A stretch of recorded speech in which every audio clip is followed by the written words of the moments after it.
नमस्कार, बहुत बहुत स्वागत है आप सभी का डीडी न्यूज के इस खास कार्यक्रम इस वक्त में। मैं हूं निखिल सिंह और क्या है इस वक्त की बड़ी खबरें जिनके बारे में विस्तार से जानने समझने को लेकर आपके मन में जिज्ञासा है, और क्या है इन खबरों के मायने, क्या है इनके पीछे का एजेंडा।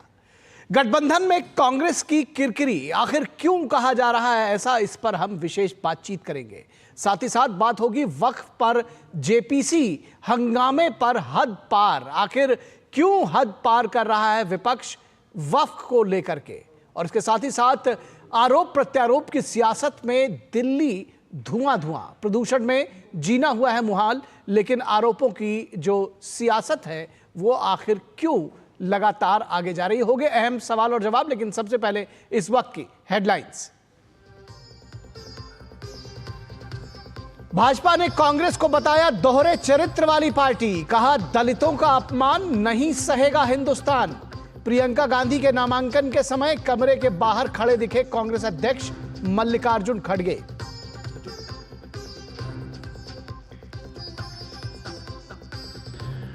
महाराष्ट्र और झारखंड में जारी है प्रत्याशियों का नामांकन। महायुति और महाविकास अघाड़ी में बची हुई सीटों पर चर्चा जारी।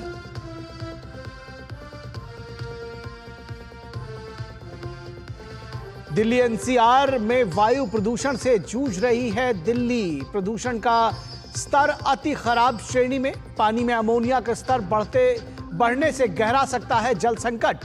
प्रदूषण पर आरोपों की सियासत भी हुई तेज। दिल्ली सरकार का बीजेपी के राज्यों पर निशाना, पंजाब को क्लीन चिट।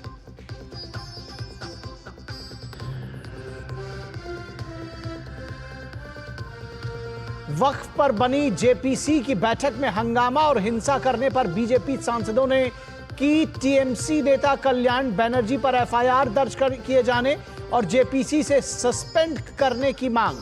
लोकसभा अध्यक्ष को लिखा पत्र, कल्याण बनर्जी पर चेयरमैन को अपमानित करने और कांच फेंकने का आरोप।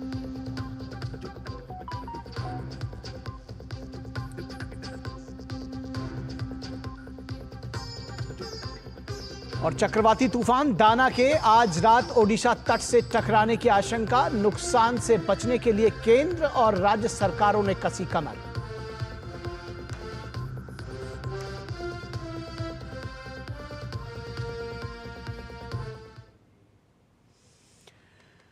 तो सबसे पहले बात गठबंधन में कांग्रेस की किरकिरी। आखिर ऐसा क्यों कि महाराष्ट्र से लेकर उत्तर प्रदेश तक कांग्रेस को उनके ही सहयोगी किनारे लगाने पर उतारू हैं। कई दिनों के शोरगुल के बाद आखिरकार महाराष्ट्र महाविकास अघाड़ी यानी एमवीए की लिस्ट आई, लेकिन इस फॉर्मूले ने सबसे ज्यादा चौंकाया 85-85 सीटों वाले फॉर्मूले पर। और अब तीनों दल 85-85 सीटें लड़ेंगे, ना कोई बड़ा भाई और ना कोई छोटा भाई। शिवसेना उद्धव और कांग्रेस के झगड़े में एनसीपी शरद पवार 55 से 85 तक पहुंच गई। सीएम का चेहरा कौन होगा यह चुनाव के परिणाम से तय होगा। सीट शेयरिंग में फंसे पेच को सुलझाने में शरद पवार की मध्यस्थता की भूमिका रही थी। शिवसेना उद्धव ने साफ कर दिया था कि कोई बड़ा भाई छोटा भाई नहीं होगा। कांग्रेस का दावा 2024 के लोकसभा में सबसे ज्यादा सीटें जीतने का था और इस आधार पर वो अपने को बड़े भाई कह रहे थे। दरअसल शिवसेना नेता संजय राउत का दावा है कि 270 सीटों पर समझौता हुआ है, बाकी 18 सीटें सहयोगी दलों को मिलेंगी, लेकिन 15 सीटों पर फैसला होना अभी बाकी है। इंडी गठबंधन का आदर्श स्लोगन बीजेपी को रोकना है। इसी थ्योरी पर सपा और ओवैसी जैसी पार्टियों को साथ लेने की बात कही जा रही है, लेकिन हरियाणा और जम्मू कश्मीर के विधानसभा नतीजे के बाद सहयोगी दलों ने कांग्रेस को अपने गिरेबान में झांकने के लिए मजबूर कर दिया है। उत्तर प्रदेश के उपचुनाव में सभी 9 सीटों पर इंडी गठबंधन सपा के चुनाव चिन्ह साइकिल पर लड़ेगा। कांग्रेस के उम्मीदवारों को भी चुनाव चिन्ह सपा से ही मिलेगा। पिछले महीने में सीट शेयरिंग को लेकर अखिलेश यादव ने कांग्रेस पर दबाव बनाया था और 5 सीटों को लेकर जो कांग्रेस का दबाव था वो काम नहीं आया, लेकिन सपा ने 7 सीटों की लिस्ट जारी कर दी थी और कांग्रेस के हिस्से में सिर्फ 2 सीटें छोड़ी थी और अब सिंबल से भी वंचित कर दिया। अखिलेश यादव का तर्क है कि पीडीए यानी मुस्लिम वोट के बंटवारे को रोकने के लिए यह कदम उठाया गया है, लेकिन बड़ा सवाल यह है कि इसके लिए राष्ट्रीय पार्टी कांग्रेस का सिंबल क्यों छीना गया। अगर वो पंजे के निशान पर लड़ते तो फर्क क्या पड़ जाता। महाराष्ट्र के महायुति के तीनों दलों ने अपनी पहली सूची जारी कर दी है। दूसरी और अंतिम सूची पर चर्चा दिल्ली में आज होनी है। गृह मंत्री अमित शाह के साथ आज सीएम एकनाथ शिंदे, देवेंद्र फडणवीस और अजित पवार की मुलाकात होनी है। कुछ सीटों को लेकर महायुति में भी पेच फंसा हुआ है, लेकिन मेरिट के आधार पर इसे तय किया जाएगा, ऐसा आश्वासन ये तीनों दल दे रहे हैं। लेकिन प्रियंका गांधी के वायनाड में नामांकन को लेकर उठे सवाल से ने कांग्रेस की किरकिरी करा दी है। एक बार और कांग्रेस की किरकिरी। बीजेपी ने सवाल किया है कि परिवार अंदर और पार्टी अध्यक्ष बाहर क्यों। आपने तस्वीरों में देखा कि मल्लिकार्जुन खड़गे गेट से बाहर झांकते हुए दिखाई दे रहे हैं। बीजेपी नेता गौरव भाटिया ने कहा है कि प्रियंका गांधी जब वायनाड में नामांकन फाइल कर रही थी तब पार्टी अध्यक्ष मल्लिकार्जुन खड़गे को बाहर कर दिया गया। वो दरवाजे से बाहर झांकते हुए दिखाई दिए और दरवाजे के पिछड़े समाज के नेता को परिवार ने हमेशा पीछे ही बैठाया है। आरोप प्रत्यारोप के बीच इतना तय है कि लोकसभा चुनाव के बाद कांग्रेस पार्टी राहुल गांधी विपक्ष की बड़ी जीत का श्रेय दे रहे थे, लेकिन हरियाणा के हार के बाद इस हार का श्रेय सहयोगी पार्टी राहुल गांधी को दे रहे हैं और क्षेत्रीय दलों के साथ चलने की मुफ्त सलाह भी दे रहे हैं।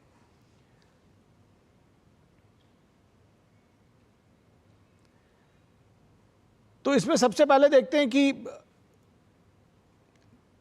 नाना पटोले क्या कुछ कह रहे हैं महाराष्ट्र की सियासत को लेकर कांग्रेस के नेता। आइए उनको सुनते हैं। हमने एक निश्चित किया कि 85 270 का एक मत हमने किया है सीट के ऊपर, और जो 28 सीट है जो हमारी अलायंस है उनसे भी हम चर्चा करके उनको भी कुछ जगह देने का है। और संजय राउत क्या कुछ कह रहे हैं ये सुनते हैं। ये हवाबाजी पतंगबाजी चलती रहती है। जरूर कल हम पवार साहब के सामने बैठे थे, पवार साहब ने हमें गाइड किया, उद्धव ठाकरे साहब ने भी फोन पर गाइड किया, और हमें चाहते हैं कि किसी भी रोक टोक के बिना ये चुनाव हो जाए। हमारी जो एकता है वो लोगों के सामने आए। मसला सीटों का नहीं है, जो जीतेगा उसको सीट है। कौन कितनी सीटें लड़ रही है ये फॉर्मूला नहीं है, फॉर्मूले की बात मत करिए आप, और हो जाएगा शाम तक, कोई चिंता की बात नहीं। तो आपको याद होगा कि यही नेता पहले फॉर्मूले की बात कहते हैं, अब पत्रकारों से कह रहे हैं फॉर्मूले की चिंता आप मत करिए। बहरहाल इसी तरह की सियासत उत्तर प्रदेश में भी गर्म है, जहां पर अखिलेश यादव और कांग्रेस दोनों कहा करते थे कि हम मिलकर साथ लड़ेंगे, लेकिन अब अखिलेश यादव का एक ट्वीट सामने आया है। बात सीट की नहीं है, जीत की है। इस रणनीति के तहत इंडिया गठबंधन के संयुक्त प्रत्याशी सभी 9 सीटों पर समाजवादी पार्टी के चुनाव चिन्ह साइकिल के निशान पर चुनाव लड़ेंगे। साइकिल के चुनाव निशान पर चुनाव लड़ेंगे सभी 9 प्रत्याशी। कांग्रेस और समाजवादी पार्टी एक बड़ी जीत के लिए एकजुट होकर कंधे से कंधा मिलाकर साथ खड़े हैं। इंडिया गठबंधन इस उपचुनाव में जीत का एक नया अध्याय लिखने जा रहा है, यह कहना है अखिलेश यादव का। यहां आपको याद दिला दें कि इससे पहले कांग्रेस पार्टी ने यह बार बार कहा था कि वो शायद इन उत्तर प्रदेश में उपचुनाव से किनारा करने पर विचार कर सकती है, क्योंकि अखिलेश यादव ने उनसे पूछा तक नहीं था। यहां तक कि जो प्रदेश का नेतृत्व था वो तो कह रहा था कि उनको खबर भी नहीं है कि आखिर कौन सी सीट पर कौन सा प्रत्याशी उतारा जा रहा है। तो ऐसे में कहीं ये अखिलेश यादव का धोबीपाट दांव तो नहीं है कि उन्होंने सभी 9 सीटों पर इंडिया गठबंधन के उम्मीदवारों की बात कही और दरअसल उन्होंने सभी जगह अपने प्रत्याशी उतार दिए, और कांग्रेस अब इस पर कुछ कह भी नहीं सकती। फिलहाल क्या कुछ कह रहे हैं बीजेपी के नेता एसएन सिंह, प्रवक्ता, आइए सुनते हैं।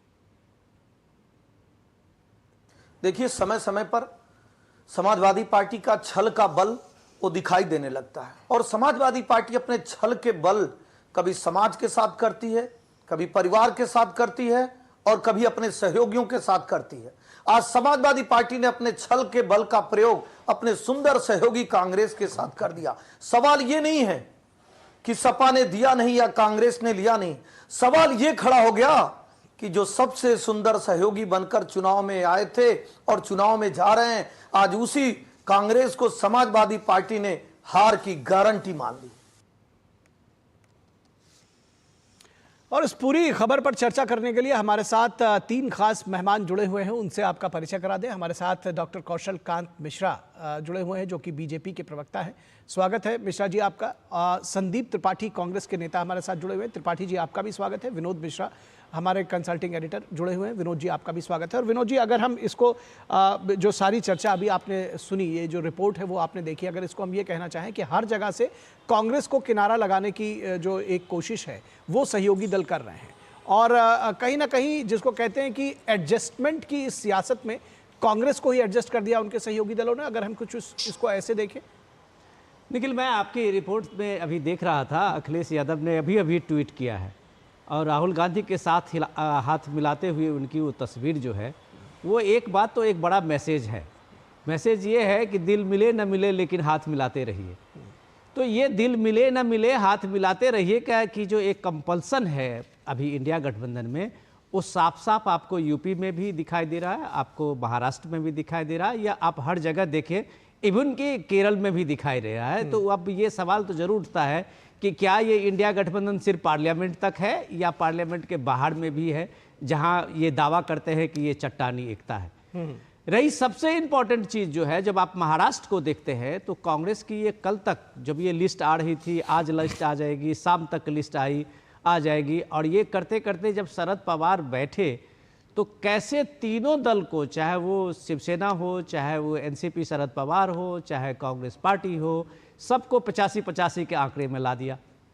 तो अब ये सवाल उठता है कि कांग्रेस का ये क्लेम कहाँ चला गया बड़े भाई के, और सबसे 2024 में जो दावा कर रहे थे कि लोकसभा चुनाव में सबसे ज़्यादा 13 सीट वो जीत के आए हैं, तो बड़ी पार्टी की भूमिका में है, विधानसभा में बड़ी पार्टी का ये है।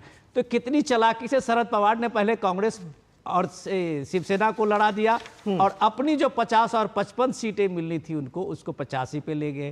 तो ये सारे सवाल तो कांग्रेस के लिए है। इसी सवाल को लेके कांग्रेस के सामने में जो सबसे बड़ा सवाल खड़ा किया वो अखिलेश यादव ने किया है कि एक राष्ट्रीय पार्टी कांग्रेस को अगर वो सिंबल विहीन कर दे रहे हैं, तो इससे बड़ा मजाक क्या हो सकता है कि कांग्रेस पार्टी आज अगर यूपी में ये प्रचार करे कि अखिलेश यादव के पार्टी के सिंबल से कि ये कैंडिडेट भी हमारा ही है, और एक ज्वाइंट कैंपेन की बात करे, तो सीधे सीधे ये मान लेना चाहिए कि रीजनल पार्टी जो क्षेत्रीय छत्रप हैं, उन्होंने हरियाणा चुनाव के बाद एक मैसेज कांग्रेस को दे दिया है कि ये तुमसे नहीं होगा।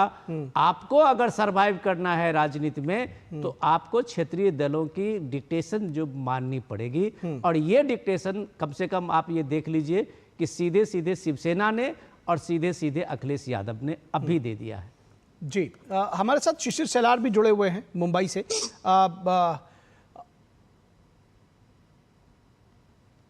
फिलहाल शिशिर को थोड़ी देर में जोड़ेंगे, मुझे बताया गया कि शिशिर थोड़ी देर में जुड़ेंगे, वहाँ से अपडेट्स भी लेंगे, लेकिन इस पूरी खबर पर चर्चा को आगे बढ़ाएंगे।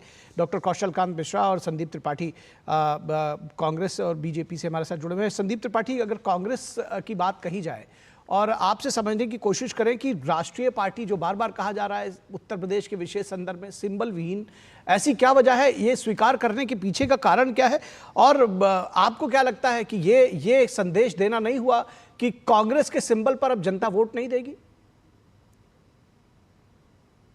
नहीं, देखिए, ये उपचुनाव उत्तर प्रदेश में के संदर्भ में अगर आप बात करेंगे निखिल जी, तो ये उत्तर प्रदेश में उपचुनाव हो रहे हैं, कोई जो है उस तरीके के विधानसभा के चुनाव नहीं हो रहे हैं। उपचुनाव में जाहिर सी बात है, पहली बात तो हम सभी ये परसेप्शन होता है कि सत्ता पक्ष जो होता है उसको बेनिफिट बहुत सारे होते हैं, और बेनिफिट के खिलाफ जो भी चुनाव लड़ता है वो उन सबसे भी लड़ना पड़ता है, सब सरकार से भी लड़ना पड़ता है, पार्टियों के अलावा।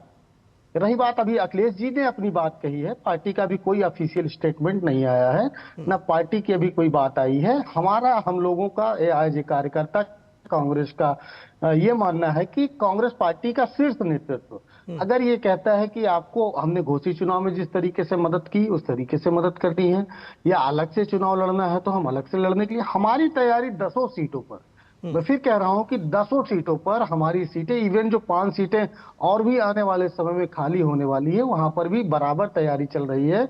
हम संगठन से लेकर जिस तरीके से कैंपेनिंग हुआ, तो उस तैयारी का जो क्या होर्डिंग फायदा, वार कितना होता है, कितनी सब हर घोर तरीके से। निराशा आप जैसे नेताओं और कार्यकर्ताओं को होती होगी कि आप 10 जगह, आपने मैं कहा बताता तैयारी हूं। फिलहाल 9 जगहों पर इलेक्शन लड़े जा रहे हैं, आपको एक भी सीट नहीं दी।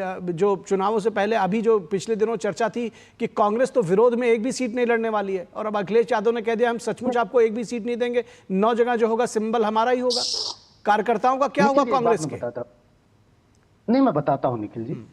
देखिए, हमारे जो खिलाफ में पार्टी है, उसकी केंद्र में सरकार है, राज्य में सरकार है, वो एक ऐसी पार्टी है, महाराष्ट्र में शिवसेना से पीछे हुआ करती थी, छोटा भाई हुआ करती थी, आज बड़े भाई के रोल में पहुंच गए। मतलब एक परजीवी, मोदी जी ने एक शब्द दिया था, परजीवी। तो परजीवी है, शिवसेना के कंधे पर बंदूक रखकर चलाना शुरू किया। तो यही शिवसेना बात तो को वो आपके लिए निपटाया, कह सकते हैं। उत्तर शिवसेना प्रदेश को में तोड़ा। कभी आप भी बड़े भाई हुआ करते थे, 400 सीटों पर, 25 में से अरे 350 जी, सीटों पर ये- परचम लहराते ये थे पार्टी समाजवादी जी, पार्टी के ये जूनियर। अब तो- समाजवादी पार्टी ने आपका सारा ये वोट ले तो लिया। आपने अभी ऐसी आते बात कर दी। अरे आते हैं। 103 एमएलए बीजेपी के अभी भी हैं विधानसभा में, आप कह रहे हैं आता हूं। शिवसेना के नहीं, कंधे अभी पे। सुनिए, नहीं सुन लीजिए सर, ये क्या ये इतिहास नहीं, वो पुरानी नहीं है बात कर रहे हैं विनोद जी, वो पुरानी बात कर रहे हैं जी। कि जो है पहले शिवसेना बड़ी भाई हुआ करती थी उसी महाराष्ट्र में, और भाजपा छोटी हुआ करती तो थी। वही तो बात मैंने कही कि उत्तर प्रदेश में कभी आप हाँ, तो 350 ये- सीट पाया करते थे 425 की हाँ। विधानसभा में, अब आप कोई हाँ, तो छोटे भाई बिल्कुल। होने लायक भी नहीं है। उत्तर प्रदेश में हमारी भूमिका बिल्कुल छोटे भाई की है, तभी तो हमने देखिए लोकसभा चुनाव में वो कितनी सीटों पे चुनाव तो लड़े। दरअसल और हम सच कितनी ये है, सीटों पे चुनाव दरअसल लड़े। सच ये है कि लेकिन- जनता तय करती है कि बड़ा भाई कौन है, छोटा भाई कौन है, और अब आपके नहीं, नेताओं ने मैं तय कर बताता दिया। हूं मैं आपको। सवाल जो मेरा उस पर आइए ना, मैं कह रहा हूं कि आपके नेताओं ने तय कर दिया कि आपके सिंबल से चुनाव लड़कर कोई फायदा नहीं होगा। ये अखिलेश यादव ने साफ एक तरह से ऐलान कर दिया, क्योंकि आपके सिंबल से वोट नहीं मिलेगा, यानी लायबिलिटी तो हो गए ना एक तरह से आप। नहीं, ऐसा तो उन्होंने नहीं कहा कि वोट नहीं मिले। नहीं, रीडिंग इन ऐसा राजनीति उन्होंने में क्या कहा। समझने की जरूरत है नहीं, इसमें? मैं बताता हूँ, बिल्कुल बताता हूँ सर, मैं उसी पे आ रहा हूँ, ठीक सिंबल है। पे ही लड़ने की बात जी। कर रहा हूँ। उसी महाराष्ट्र में और इसी उत्तर प्रदेश में बहुत सारे हमारे छोटे छोटे दल हैं, जो कि जिनका वोट ऑफ परसेंटेज बहुत ज्यादा है, लेकिन भले वो छोटे दल हो, लेकिन वोट ऑफ परसेंट चाहे वो अपना दल हो, चाहे निषाद पार्टी हो। निषाद पार्टी जी के, संजय निषाद जी के लड़के, जब चुनाव उनको लड़ना हुआ तो भाजपा ने क्या कहा कि संजय निषाद जी के पुत्र उनके सिंबल पर चुनाव लड़ जाएं। तो क्या भाजपा ये मानती है कि संजय निषाद के पार्टी का जो सिंबल है वो इस लायक नहीं है कि उनको वोट नहीं मिलता? ऐसा नहीं था ना। मुझे नहीं लगता कि भाजपा अगर ऐसी सोच रही थी, ऐसी उसकी सोच रही हो, तो मुझे तो ठीक है, कुल लगता मिलाकर कि आप ये संजय कहना निषाद चाह रहे हैं कि आपको कोई समस्या नहीं है और आप लोगों ने स्वीकार कर लिया है, आप सपा के नहीं, सिंबल पर हमने- अब नहीं, आपके जो हमने नहीं- कार्यकर्ता और हमने नेता हैं नहीं वो स्वीकार किया। समाजवादी नहीं, पार्टी नहीं, के नहीं, दरवाजे पर निखिल जी। टिकट मांगने के लिए जाएंगे। नहीं निखिल जी, हमने ये नहीं स्वीकार किया। हमने ये कहा कि हमारा शीर्ष नेतृत्व इस बारे में डिस्कशन करेगा। एक बात महत्वपूर्ण, और मैं पिछली डिबेट में आपके साथ था, जी। तब हम इसी बात पर डिबेट कर रहे थे संजय राउत जी के एक स्टेटमेंट पर। हाँ, ये कह रहे थे कि हमारा जो वहाँ का लीडरशिप है और जो है वो इस सक्षम नहीं है। आज हमने दिखा दिया ना, उन्हीं संजय राउत जी के साथ नाना पटोले जी बैठकर प्रेस कॉन्फ्रेंस करते हैं और गठबंधन की सीटों का ऐलान अरे करते हैं। अब इसको हमने देखिए, दिखाया ना समझने कि का सक्षम फेर है, कि मैं अक्षम क्या है। ही कहूं। सुनिए, 55 सर, सीट सर, वाले शरद पवार 85 सीटें ले उड़े, ठीक है, आपको भी 85 पे ले आए, आप बड़े भाई थे, ठीक है, हमारी आप 44 कहां सीटें 150 सीटें और हमारी कितनी 44 कितनी सीटें सीटों थी। की बात कर रहे थे। अब आप अगर उसमें संतुष्ट हैं तो फिर कोई क्या ही कहे। नहीं नहीं, पिछले बिल्कुल संतुष्ट हैं। पिछले चुनाव में हमारे पास 44 सीटें थी, हम तीसरे नंबर पे थे। हाँ, तो यानी आपका वोट तो बैंक जो अगर बढ़ा मुझे- लोकसभा में, आप उससे आपका अब दावा अभी तक जो बड़े भाई का था वो अब आपने वापस ले तो लिया। हम 85 सीटों पर चुनाव लड़ रहे हैं और पूरा गठबंधन 200 प्लस सीट जीत कर आएगा। ये आप नोट ठीक कर है, लीजिए, चलिए हम इस पे चलिए, चर्चा मैं करेंगे। कौशल कांत एक मिश्रा जी के तारीख पास आऊंगा। कौशल कांत मिश्रा जी, ये जो सारी सियासत है, दरअसल इसको किस तरह से आप देख रहे हैं? क्या, क्योंकि यूपी से लेकर और आप अगर महाराष्ट्र तक की बात करें, आप देख रहे हैं कि जो पूरी सियासत है दरअसल किसी भी लेवल तक गिर जाएंगे, लेकिन बीजेपी और एनडीए को रोकना है, ये कहीं ना कहीं ये संदेश भी जा रहा है। निखिल जी, इसको एक लाइन में कहूं तो गठबंधन आज मजबूरी है, दिल में बहुत ही दूरी है। इसी तरीके से इंडी गठबंधन चल रहा है और कांग्रेस को कट टू साइज करने का काम इंडी गठबंधन के लोग करते आए हैं और कर रहे हैं। क्योंकि ये आप ये समझिए, ये अवसरवादी गठबंधन है।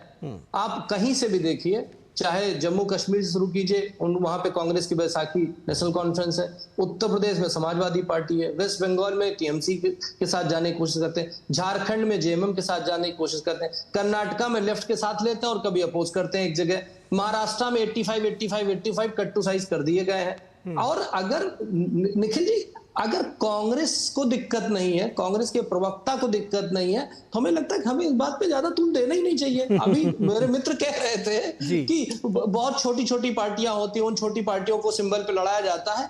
अगर कांग्रेस के प्रवक्ता इस बात को एक्सेप्ट कर रहे हैं कि कांग्रेस छोटी पार्टी हो गई है, तो इसमें हमें क्या दिक्कत है? हम तो खुश होंगे ना। मतलब मुझे क्या फर्क पड़ता भाई, कांग्रेस बिल्कुल छोटी पार्टी हो गई, वो अपने आप को निषाद पार्टी से कंपेयर करते हैं तो बहुत अच्छी बात है। हाँ। हम तो यही चाहते हैं ना, हम तो एज सत्ताधार पार्टी हम तो यही चाहेंगे ना कि जो सबसे बड़ा विपक्ष है वो खत्म हो जाए, और कांग्रेस आप उसको एक्सेप्ट कर रही है तो बधाई हो कांग्रेस को, कांग्रेस बिखर रही है और खत्म हो रही है, और क्या चाहिए हमें। लेकिन अगर सीट समझौते की बात करें तो महाराष्ट्र में महायुति में आपके यहाँ भी सभी सीटों पर समझौता हुआ नहीं है त्रिपाठी जी, मिश्रा जी। निखिल जी देखिए, जिस तरीके से एनडीए गठबंधन में बड़े भाई छोटे भाई सबको मिला करके एक साथ काम किया जा रहा है, कहीं पे कोई डिस्प्यूट नहीं है, आपस में बात करके सारी चीजें की जा रही हैं, शीर्ष नेतृत्व तय करता है, एक साथ बैठ के सबसे बात करके तय करता है, ना कि अखिलेश यादव की तरह 7 सीटें डिक्लेयर कर दी, 2 सीटें कांग्रेस कहीं लेनी लो, नहीं तो कांग्रेस ने कहा हम लेंगे, नहीं तो उन्होंने कहा हम सब पे डिक्लेयर कर देते हैं। अब देखो ना, कंपैरिजन तो देखो, दोनों तरफ कंपैरिजन देखो। त्रिपाठी जी आप बोल लीजिए, त्रिपाठी जी बोल लीजिएगा, त्रिपाठी जी प्लीज। अब मैं आपके बीच में नहीं बोला था, मैं तो सबसे कम बोला हूं भाई, और मैं तो कुछ भी नहीं बोला हूं। हम तो यही कह रहे हैं कि जो कांग्रेस एक्सेप्ट कर रही है तो कांग्रेस को बधाई हो। हमारा तो यही मुहिम थी ना, कांग्रेस मुक्त भारत, कांग्रेस मुक्त भारत बन रहा है, कोई बात नहीं, अच्छी बात है। ठीक है, निषाद पार्टी से अपने आप को कंपेयर कर रहे हैं तो इस पर जवाब लेंगे, लेकिन हमारे साथ हमारे संवाददाता शिशिर सेलार अपडेट्स के साथ जुड़े हुए हैं। शिशिर, सबसे पहले तो दोनों दलों का जो गठबंधन है, यानी कि महायुति और महाविकास अघाड़ी, दोनों में जो सीट शेयरिंग को लेकर के चल रहा है, दोनों तरफ से कहा जा रहा है आज शाम तक आज कुछ चीज़ें और फाइनल हो जाएंगी, तो वो उसके बारे में अपडेट आप हमको दें। और जिस तरह से ये 85-85-85 का फॉर्मूला आया है, क्या रिएक्शंस हैं आम वर्कर्स में तीनों पार्टियों के, और वोटर क्या कुछ कहते हैं?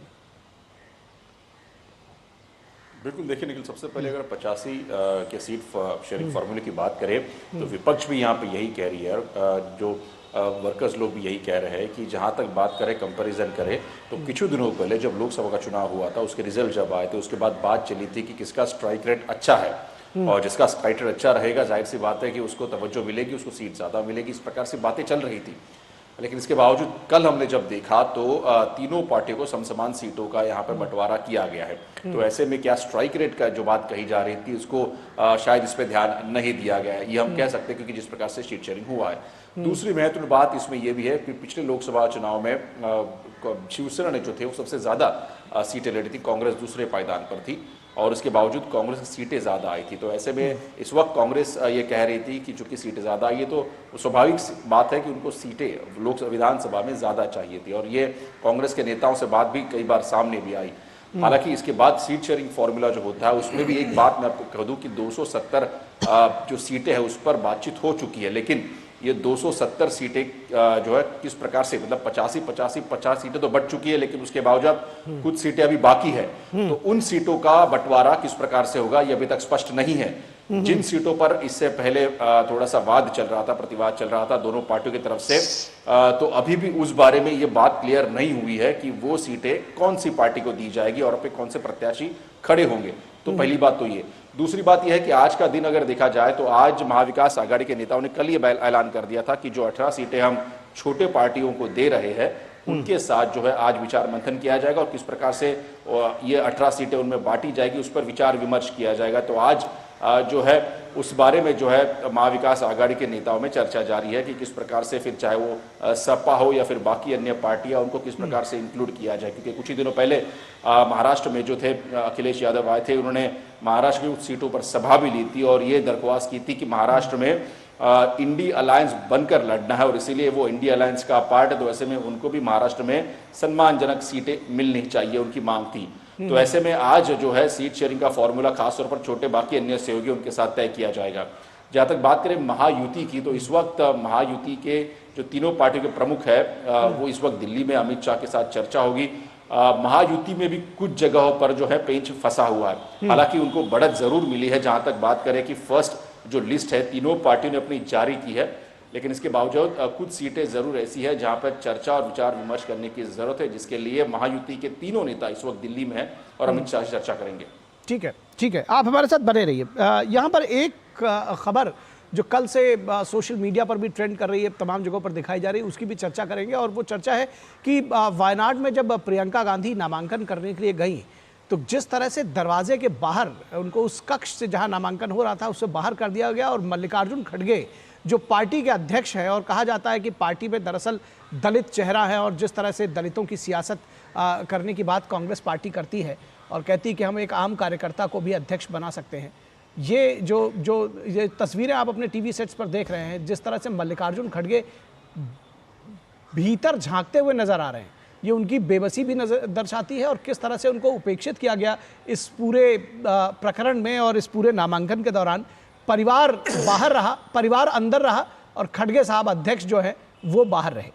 इस पर बीजेपी ने भी अपना तंज कसा है, और जो है इस पर ढेर सारी बातें भी लगातार हो रही हैं। और गौरव भाटिया क्या कुछ कहते हैं, बीजेपी के प्रवक्ता, आइए आपको सुनाते हैं।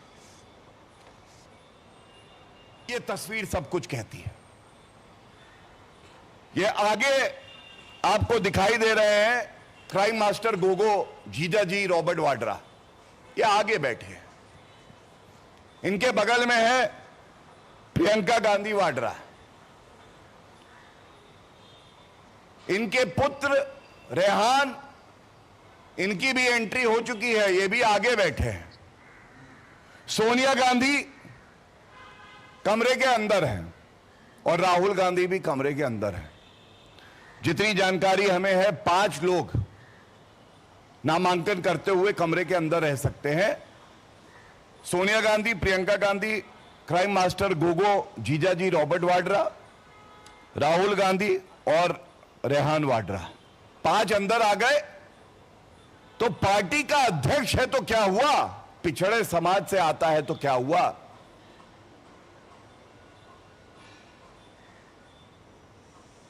ये तस्वीरें बहुत सारे सवाल खड़ा कर रही हैं। विनोद जी, पार्टी का अध्यक्ष है तो क्या हुआ, पिछड़े समाज से आता है तो क्या हुआ, और तीसरी पीढ़ी अगर कहा जाए, प्रियंका गांधी वाड्रा के पुत्र रेहान भी वहां मौजूद रहे, लेकिन अध्यक्ष जी को जगह नहीं मिली। निखिल, देखिए, ये चर्चा और ये खबर तो इसलिए बनी है कि राहुल गांधी जिस तरीके से दिल्ली में यहाँ अफसरों की जाति गिनते थे, और जिस तरह से वो कह रहे थे कि पिछड़ों को अभी तक दबाया गया है, दलितों को दबाया गया है, वो चीफ सेक्रेटरी से लेके और मिनिस्ट्री के सेक्रेटरी तक के जाति गिन रहे थे। तो ये सवाल तो शायद बीजेपी को पूछने का आज हक जरूर बनता है कि भाई, जिस दलित समाज से आने वाले पार्टी के अध्यक्ष को लेके आप राजनीतिक सभाओं में, मंचों पे जाके ये कहते हैं कि हमने एक दलित को पार्टी का अध्यक्ष बनाया है, कांग्रेस की एक सबसे ग्रैंड ओल्ड पार्टी के अध्यक्ष आप एक दलित नेता हैं। तो सवाल है, क्या है इसका पार्टी के बड़े अध्यक्ष की इतनी भी भूमिका नहीं थी कि वो प्रियंका गांधी जब पार्टी के कैंडिडेट के रूप में वहां नॉमिनेशन कर रही थी तो वो हो, क्या उनसे बढ़ के जो प्रायोरिटी दी गई थी गांधी परिवार को और पार्टी के अध्यक्ष को बाहर रखा गया था, इसके पीछे का इंटेंशन क्या हो सकता है वो तो बेहतर यही लोग बताएंगे। लेकिन ये चीजें जो राहुल गांधी का अभी तक ये बड़े बड़े स्लोगन के साथ ये बात कर रहे थे, वो उसको एक्सपोज किया है। एक्सपोज करने के साथ साथ अगर हम ये बात देखें तो कांग्रेस के कल्चर में जब सीताराम केसरी पार्टी के अध्यक्ष थे और सोनिया गांधी को जब लाया गया पार्टी के अध्यक्ष के रूप में, तो किस तरह से सीताराम केसरी को स्टेज से नीचे उतारा गया, सीताराम केसरी की जिस तरह से बेइज्जती हुई, तो शायद आज लोगों को ये चर्चा करने का मौका मिल गया है कि क्या कांग्रेस पार्टी में परिवार को छोड़ के बाकी किसी भी लोगों की कोई अहमियत नहीं है, चाहे वो पार्टी के अध्यक्ष ही क्यों ना हो। ये एक सवाल तो कम से कम कांग्रेस को जो किरकिरी में डाल दिया है, जो आपने अपना आज का हेडिंग बनाया है। जी, निश्चित तौर पर संदीप त्रिपाठी इस पर ज़रूर जवाब देना चाहेंगे कि इसके पीछे की मंशा क्या थी, और अध्यक्ष बाहर, परिवार अंदर, बहुत सारे सवाल उठ रहे हैं, कैसे जवाब देंगे इसका। आप लोगों में बुरा लगता है क्या संदीप त्रिपाठी जी, इस तरह का जब परिवारवाद सामने आता है और आपके पार्टी अध्यक्ष बाहर हैं? या सोनिया गांधी और उनके परिवार के प्रति आप लोगों को लगता है कि वही सब कुछ है, वो अंदर है तो ठीक है? नहीं, ये खड़गे जी का जो है ट्विटर हैंडल है और उन्होंने जो ट्वीट किया है, देखिए खड़गे जी आपको साथ में दिख रहे हैं या नहीं दिख रहे हैं? मुझे नहीं लगता कि अगर एक जगह पे जैसे अभी बताया गौरव भाटिया पूर्व एक्स सफाई महोदय जी ने, तो मैं तो ये कहूंगा कि भैया कम से कम हमारे यहाँ तो जो एक पूर्व राष्ट्रीय अध्यक्ष, 2 पूर्व राष्ट्रीय अध्यक्ष गए। यानी आपको कोई दिक्कत नहीं है, आपको लगता है ठीक है, मतलब कांग्रेस कार्यकर्ताओं में आप जैसे जो जमीन से जुड़े हुए नेता हैं उनको कोई दिक्कत नहीं, आपको लगता है अगर अध्यक्ष बाहर है, परिवार के लोग अंदर है तो ठीक है?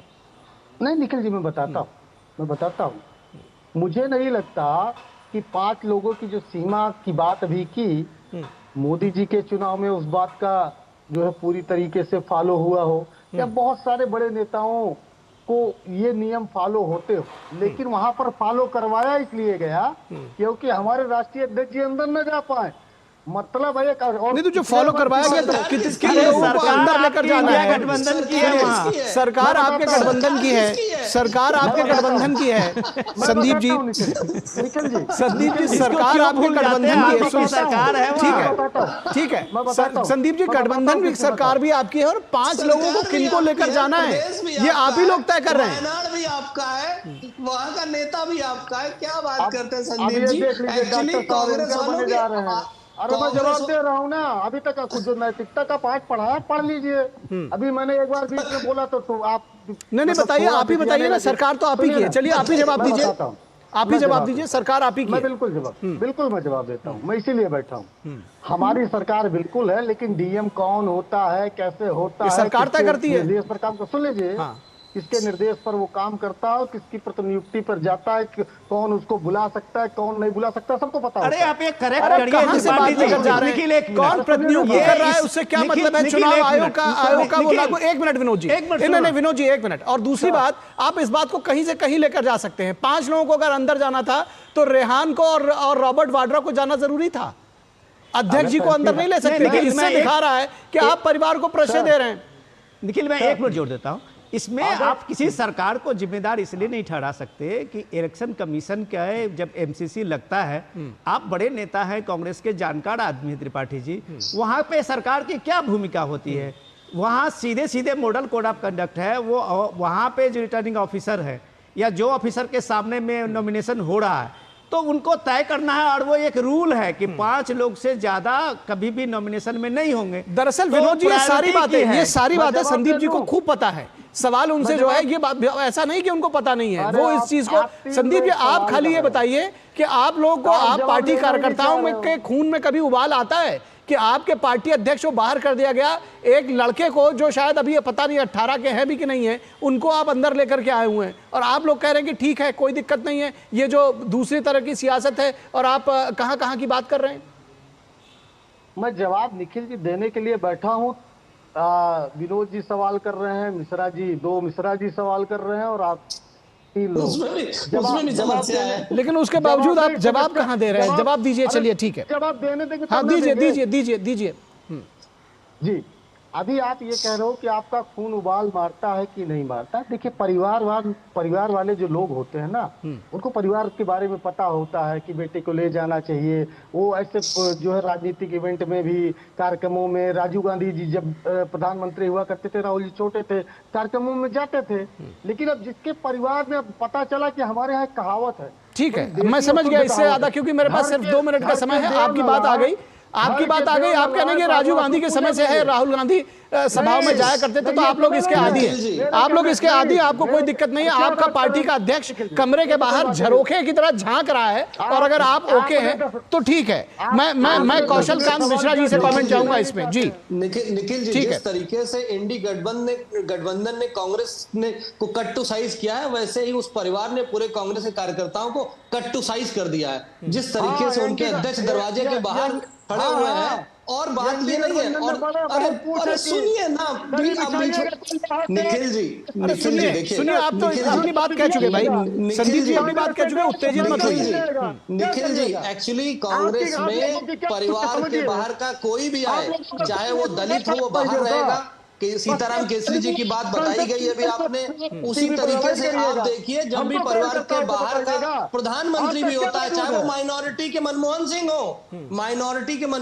हो, उनको भी रोबोट की तरह चलाया जाता था, परिवार चलाता था। नरसिम्हा राव प्रधानमंत्री बने, उनका क्या हाल कर दिया था कांग्रेस पार्टी ने, उनकी बॉडी को अंदर नहीं जाने दिया गया था। तो कांग्रेस का कैरेक्टर है और कांग्रेस के कार्यकर्ताओं का ये कैरेक्टर है कि उनका खून उबाल नहीं मारता। क्यों? क्योंकि उनमें खून है ही नहीं, उनका खून पानी हो चुका है। क्योंकि ये लोग जिस तरह की राजनीति करते हैं, परिवार के पीछे ही खड़े हो सकते हैं। कांग्रेस में कोई दूसरा लीडर नहीं हो सकता। अब नया एडिशन आ गया रेहान के नाम पे, आप देखिएगा कांग्रेस इसी परिवार के पीछे रहेगी, क्योंकि किसी कांग्रेस पार्टी के कार्यकर्ता में कोई ताकत ही नहीं बनी, उनका खून पानी हो चुका है। अरे संदीप त्रिपाठी जी कहाँ बोल रहे हैं? संदीप त्रिपाठी जी कहाँ बोल रहे हैं? कैसे आप एक्सप्लेन करेंगे? आप अपने दलित अध्यक्ष को दरवाजे के बाहर कर देते हैं, सीताराम केसरी जी की धोती खोल दी जाती है, अब मनमोहन सिंह जी हाथ जोड़े खड़े होते हैं, राष्ट्रपति हाथ जोड़े खड़े होते हैं। एक परिवार को बचाने के चक्कर में पूरी कांग्रेस के कार्यकर्ता खड़े होते हैं। यही अफसोस की बात है, यही अफसोस की बात है। ठीक है, चलिए कोई मोर्चा नहीं बना रखा है। दरअसल आप इस बात का जवाब यही दे रहे हैं बार बार कि अगर वो परिवार अंदर है तो कोई आपको दिक्कत नहीं है, और दरअसल दिक्कत यही है। दिक्कत संदीप जी सुनिए, संदीप जी अरे ये इंडियन नेशनल कांग्रेस नहीं है, इंडियन नेशनल परिवार है, इंडियन नेशनल। संदीप जी बात सुनिए, आप डिबेट को खत्म करते हैं, लेकिन समस्या दरअसल इसी बात की है। समस्या दरअसल जी ठीक है कौशल कांत मिश्रा जी आपका भी पॉइंट आ गया, और संदीप जी आपका भी पॉइंट आ गया। और दिक्कत दरअसल इसी बात की है कि आप लोग परिवार के प्रति वफादार हैं, पार्टी के प्रति नहीं। और जब दलित की बात करते हैं, दलित कहते हैं कि हम दलितों को अपना नेता मान रहे हैं, किस तरह से मुझे तो दया आती है कि किस तरह से दरवाजे से बाहर पार्टी के अध्यक्ष वो झांक रहे हैं कि क्या मैं भी अंदर आ सकता हूं, और आदमी ने दरवाजा बंद कर दिया कि नहीं आप बाहर रहिए। और क्यों? क्योंकि रेहान और वाड्रा साहब अंदर हैं, परिवार अंदर है, सोनिया गांधी अंदर है, राहुल गांधी अंदर है, और प्रियंका तो खैर पर्चा ही दाखिल कर रहे हैं। आप लोगों को अगर अच्छा लगता है तो मुझे लगता है कि ठीक है, कोई दिक्कत नहीं, लेकिन मतदाता भी इसको बहुत गौर से देख रहा है, वो इसको जरूर इस पर आकलन करेगा। बहुत शुक्रिया संदीप त्रिपाठी जी आपका, कौशल कांत मिश्रा जी आपका, विनोद मिश्रा जी आपका, और शिशिर सेलार आपका भी तमाम सारे अपडेट्स के साथ हमारे साथ जुड़ने के लिए। और इसके बाद बात करेंगे वक्फ पर जेपीसी हंगामे की हद पार। आखिर ये हंगामे की हद पार क्यों हुई, इसके पीछे की सियासत क्या है? जब हम कहते हैं कि इसके पीछे का एजेंडा क्या है, तो वो भी समझने की जरूरत है।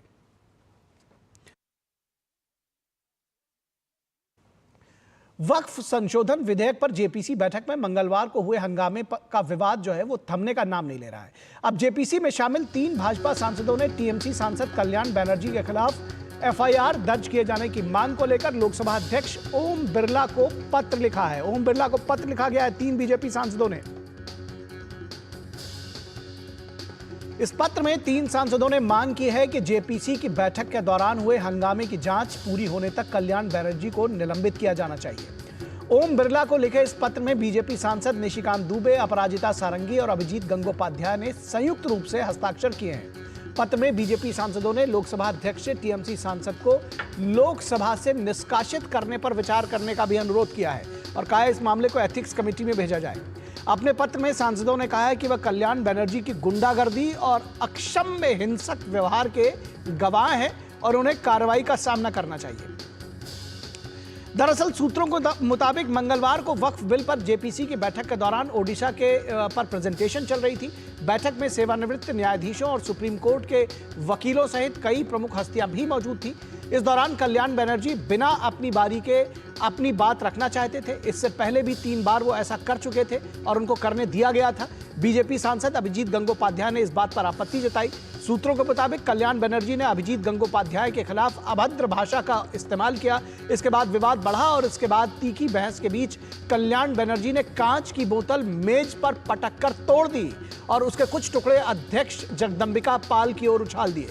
जेपीसी के अध्यक्ष जगदंबिका पाल का कहना है कि कल्याण बनर्जी बोतल तोड़कर उससे उन पर हमला करना चाहते थे, लेकिन यह ईश्वर की कृपा है कि वो बच गए। सवाल उठता है कि कल्याण बनर्जी के आक्रामकता के पीछे की यह वजह क्या है। दरअसल विपक्षी पार्टियों में मुस्लिमों का रहनुमा बनने को लेकर होड़ मची हुई है। वोट बैंक की सियासत में टीएमसी भी मुस्लिमों के तुष्टीकरण में कोई कोर कसर नहीं बाकी रखना चाहती। हल्ला हंगामा और हिंसा करके टीएमसी अपने मुस्लिम वोट बैंक को संदेश देना चाहती है कि उनसे जुड़े मुद्दों के लिए वो कुछ भी कर।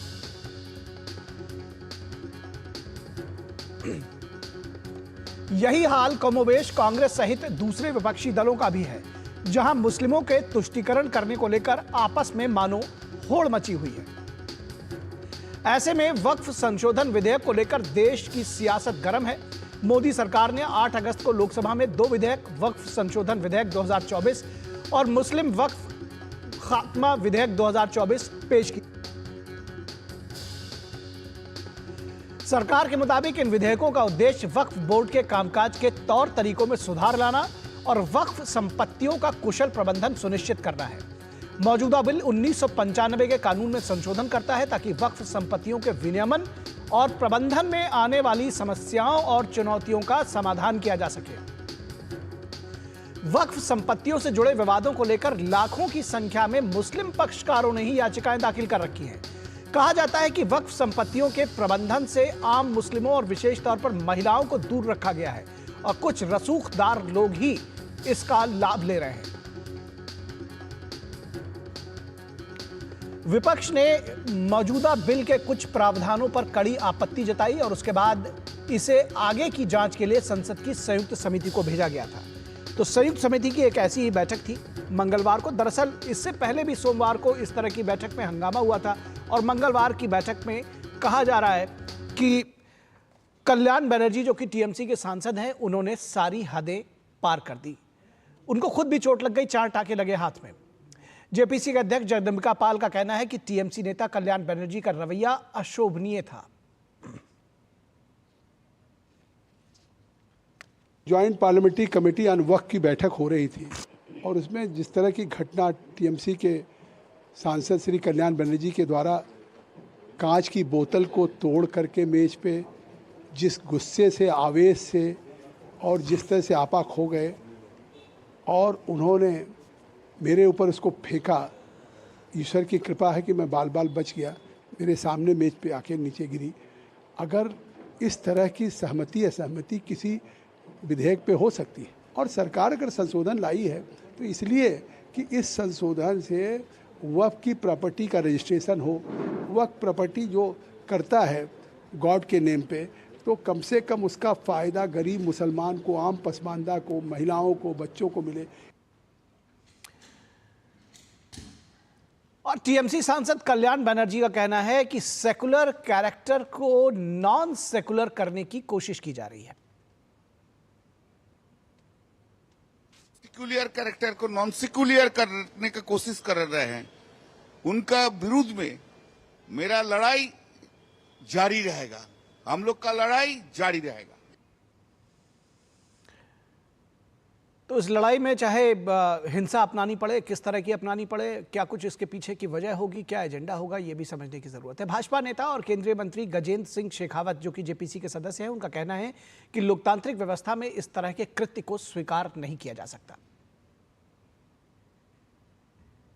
कल्याण बनर्जी साहब ने जिस तरह का आचरण और जो व्यवहार किया है वो न केवल संसदीय परंपराओं का अपमान है, संसदीय संस्थाओं का अपमान है, न केवल संविधान का अपमान है, संवैधानिक व्यवस्थाओं का अपमान है।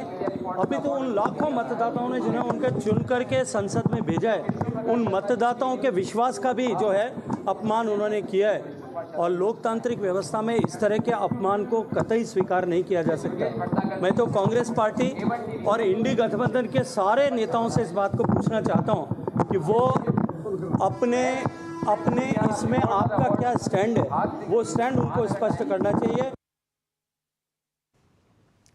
और इस पूरी खबर पर बातचीत करने के लिए हमारे साथ हमारे संवाददाता ऋषि कुमार जुड़े हुए हैं और हमारे कंसल्टिंग एडिटर विनोद मिश्रा भी इस पूरी खबर पर बातचीत करने के लिए जुड़े हुए हैं। ऋषि कुमार के पास जाएंगे। ऋषि, सबसे पहले ये समझने की ज़रूरत है, ये जो जानना चाहेंगे दरअसल आपसे कि ये जो पत्र लिखा है 3 बीजेपी सांसदों ने, क्या कुछ इस पर एक्शन लिया जा सकता है, क्या कुछ तरीका है?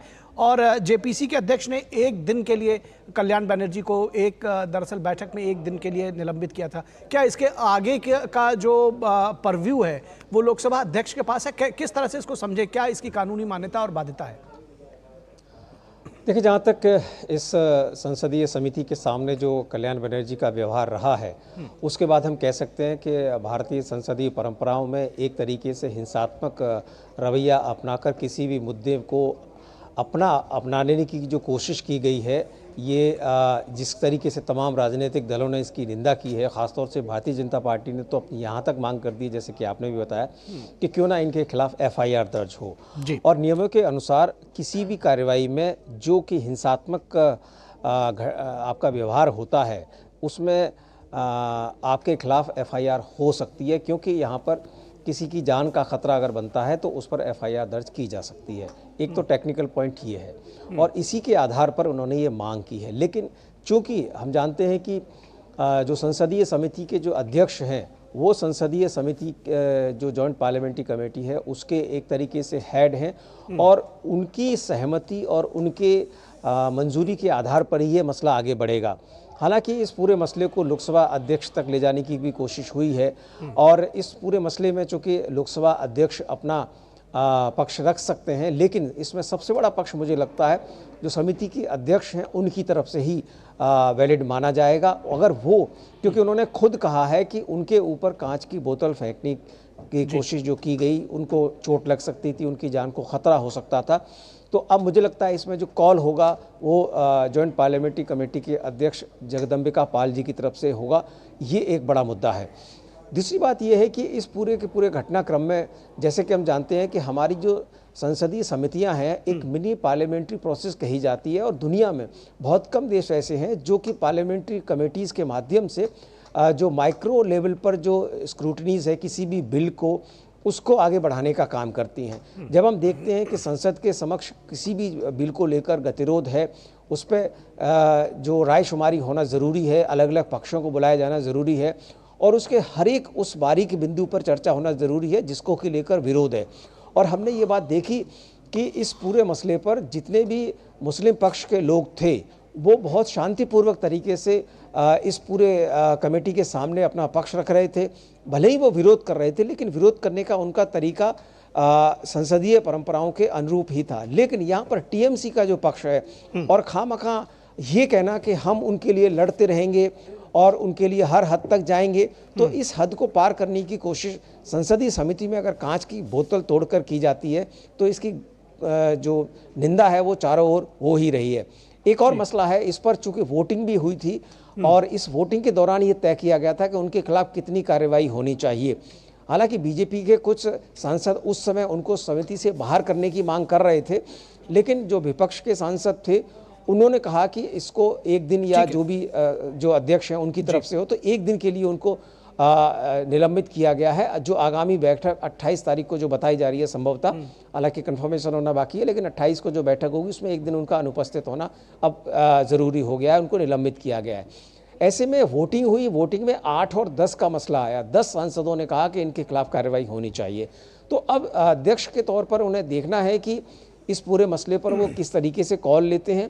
निश्चित तौर से इसमें FIR होने की जो कार्रवाई अगर होती है तो उनके लिए मुश्किलें और बढ़ जाएंगी और अगर ये मसला लोकसभा अध्यक्ष तक जाता है और इसको वो संसदीय, चूंकि ये व्यवहार पार्लियामेंट्री प्रोसीडिंग का ही पार्ट है, हम ये नहीं कह सकते कि ये एक समिति अलग है, क्योंकि इसकी समिति की जो तमाम रिपोर्ट है, बहुत बार हमने देखा है कि इन तमाम रिपोर्ट को सरकार अपने बिल में समायोजित करती है और सदन के पटल पर रखकर इन रिपोर्ट्स के आधार पर बिल को पारित भी कराया जाता है। तो ये संसदीय परंपराओं का ही हिस्सा है, पार्लियामेंट प्रोसीडिंग्स का ही हिस्सा है। इसी वजह से इनके खिलाफ कार्रवाई की जो गुंजाइश है वो बनती है। जी जी जी विनोद जी, आपने अभी समझा, हम लोगों ने सबने दरअसल कि इसकी जो पूरी कार्रवाई है उसका विधिक पक्ष क्या है या जो इसका किस तरह से जो संसदीय कार्रवाई है उसके संदर्भ में मैं इससे थोड़ी सियासत आपसे समझना चाहता हूँ। आखिर क्या किस बात की, आपने अभी बाइट भी सुनी कल्याण बनर्जी, वो कह रहे हैं हम किसी भी हद तक जाएंगे, क्या वजह है इसके पीछे? देखिए ऋषि जी बता रहे थे वो एक पार्लियामेंट्री प्रोसीडिंग्स की बात, तो बिल्कुल एकदम कमाल की बात उन्होंने रिपोर्टिंग की थी। कल भी उन्होंने जब इस बात को रखा था, तो ये सिलसिला क्यों है, जो बात ऋषि जी की से के आगे बढ़ाता हूँ कि जब किसी के पास तर्क नहीं होता है तो हिंसक हो जाता है।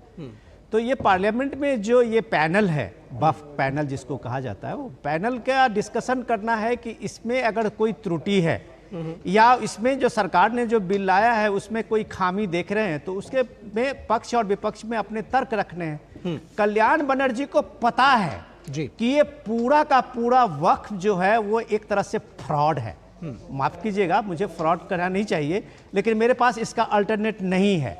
इसलिए नहीं है कि अगर आप इस बात को देखें कि इस देश ने देखा है कि साबानो केस में जो सुप्रीम कोर्ट का एक ऐतिहासिक फैसला था ट्रिपल तलाक के मामले में, और एक 60 साल 65 साल की एक बुजुर्ग महिला सिर्फ 36 रुपये के अपना कंपनसेशन लेने के लिए सुप्रीम कोर्ट पहुंची थी, तो उस कानून में जब सुप्रीम कोर्ट ने उनको ये हक दिया था तो इसी मुस्लिम जो कट्टरपंथी हैं और ये सारे जो लोग हैं उसके दबाव में ये कानून को बदल दिया, सुप्रीम कोर्ट के आदेश को बदल दिया गया था।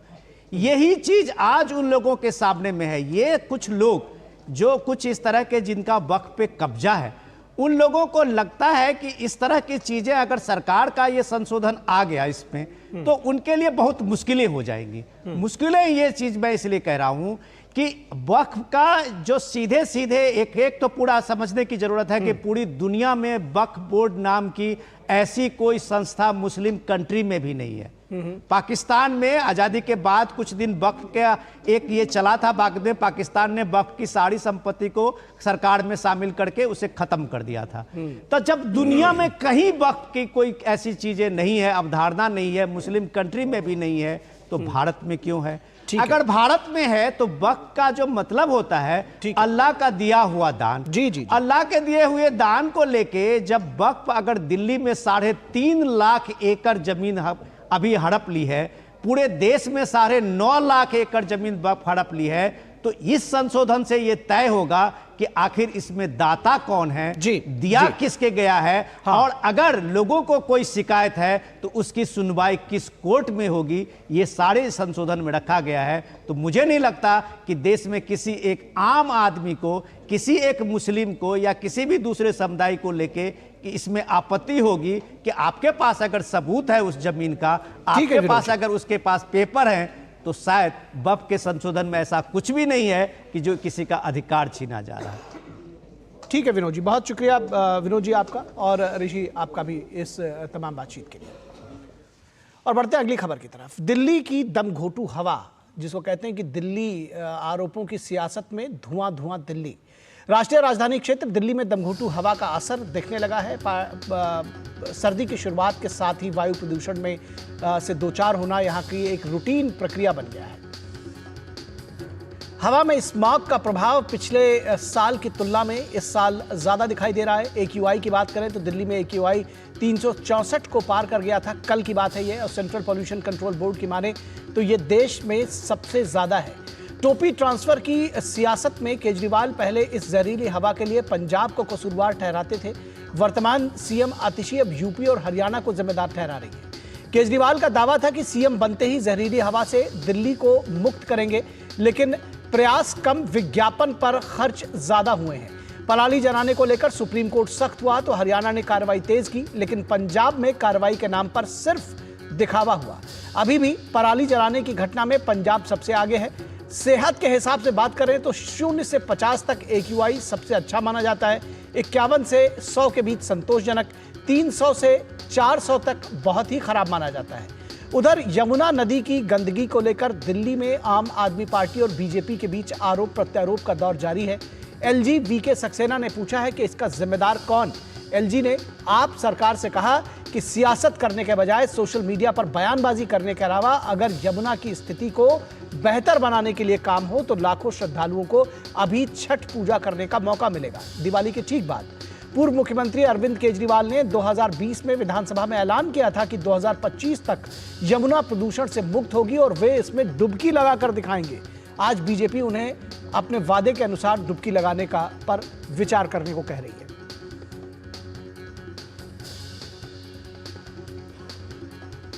और इस पूरी प्रकरण पर आम आदमी पार्टी के नेता और दिल्ली सरकार में मंत्री सौरभ भारद्वाज क्या कुछ कह रहे हैं, आइए उनको सुनते हैं।